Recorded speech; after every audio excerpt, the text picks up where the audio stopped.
मगर अल्लाह ताला फरमाता है कि अल्लाह की रस्सी को मजबूती से थामे रखो और तफरके में मत पड़ो। हम मुसलमान आपस में फ़िरक़ों से निकल कर एक दूसरे के दोस्त और भाई हकीकी तौर पर कैसे बन सकते हैं? आप मौलाना तारिक जमील साहब और जितने भी, उनका तो मैंने नाम ले लिया, जितने भी सेक्ट से ताल्लुक़ रखने वाले बड़े स्कॉलर्स हैं आपकी तरह नामवर, वो कैसे हम आंगी पैदा कर सकते हैं और एक हो सकते हैं?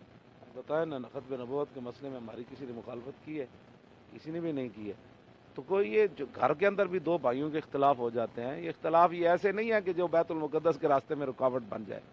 हाँ, ये ऐसे एक झूठ लोग ऐसे बोलते रहते हैं जी तफर्रुक का ये माना है, ये नहीं है कि मुसलमान की राय जो है एक दूसरे के खिलाफ भी नहीं होनी चाहिए। बिल्कुल भेड़ बकरियों की तरह सोचना भी बंद कर दें। सोच और फिक्र तो मुसलमानों की है ना। और इसमें इख्तलाफ जो है दो भाइयों के भी हो जाते हैं, चारों इमामों के भी इख्तलाफ हुए, इमाम अहमद बिन हम्बल के, इमाम शाफी के, इमाम मालिक के और इमाम आज़म अबू हनीफा के। लेकिन वो चारों के चारों ऐसे हैं। इख्तलाफ, ये इख्तलाफ होना, ये तो हुजूर ने खुद फरमाया मेरी उम्मत में इख्तलाफ रहमत है।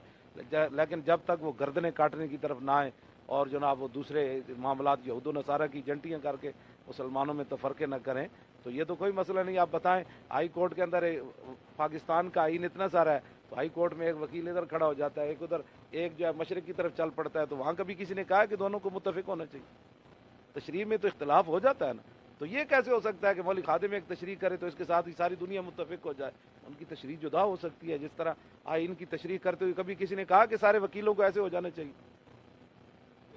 तो फिर ये क्या बात हुई कि सारे कुरान पढ़ने वालों की राय एक ही होनी चाहिए? राय का इख्तलाफ तो होना चाहिए, उसमें क्या मसला है? इसमें तो रहमत है।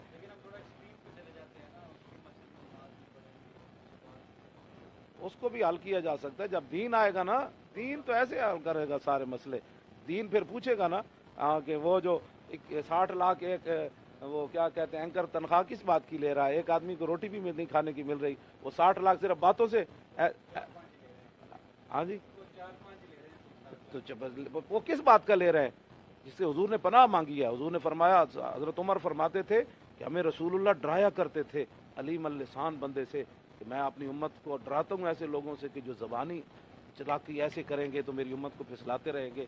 हाँ, ये बैठकर सारे बात करें ना हमसे। हमारी बातें जो कहते हैं आप पैसे कहाँ से लेते हैं भाई? आप बढ़ बढ़ के पैसे इतने लेते हैं, ये बढ़ करते हैं। कौन सा कुरान कुरान हदीस आप कौन को बताते हैं? कौन सी आपकी तकरीरें सुनकर? मेरी तो तकरीरें सुनकर यूरोप के वो नौजवान जो क्लबों में जाते थे, पूरी पूरी दाढ़ियां रख ली और पूरे पूरे कुरान के हाफिज बन गए, माँ बाप के नाफरमान फर्मा बरदार बन गए। लाखों लोग तो मेरी तकरीरें सुनकर यूरोप में भी गैर महरम औरतों को नहीं देखते। इनमें से मुझे ये बताए जो बक बक ये करते हैं सारे, तो हम भी तो नौकरी किसी की कर रहे हैं कि नहीं? हमें भी तनख्वाह देते हैं, वो मालिक दे रहे हैं, वहाँ भी उन्होंने दिया, यहाँ भी दे रहे हैं। तो फिर तनख्वाह तनख्वाह का फ़र्क तो है ना। फिर हमसे तो ना पूछे ना कौन देता है, देने को मुझे चाहिए। हाँ जी, हाँ, मैंने कभी भी नहीं, मेरी तनख्वाह तो मस्जिद से है वो 15,000 है, पता है आप? इस मस्जिद में मैं 15,000 तनख्वाह देते हैं जुम्मा पढ़ाने। हाँ, नहीं 15, वो 30 तो पीर मक्की की थी ना। हाँ, जहाँ मैं औकाफ का था, यहाँ 15,000, अभी भी मेरी तनख्वाह 15,000 है। माशाल्लाह, आपने एंकर को निकाल के वो जो दिखाई है तब से। तो वो मेरे वो मुरीदीन और जो मोहब्बत करने वाले हैं, तो वो तो ये अभी भी पत्नी वास्काट के कपड़े और मेरे अभी कपड़े इन्होंने इतने खूबसूरत लाए हैं, वास्काट भी लाई है। तो अब मैं इनको क्या कहूँ भाई ना लाओ, जब रब देता है तो फिर मैं कैसे इनकार करूँगा नहीं लेने? एक आदमी कहता है जी ये ₹1,00,000 जो है आप आपने खर्च करे, तो मैंने उसको खर्च कहाँ करता हूँ? आप सब जानते हैं, हुजूर के दीन पर ही करता हूँ। बहुत खूबसूरत मौलाना ने एक बात फरमाई कि हमारा जो आपस में सेक्ट्स में इस तरह इख्तलाफ है, जिस तरह से दो भाई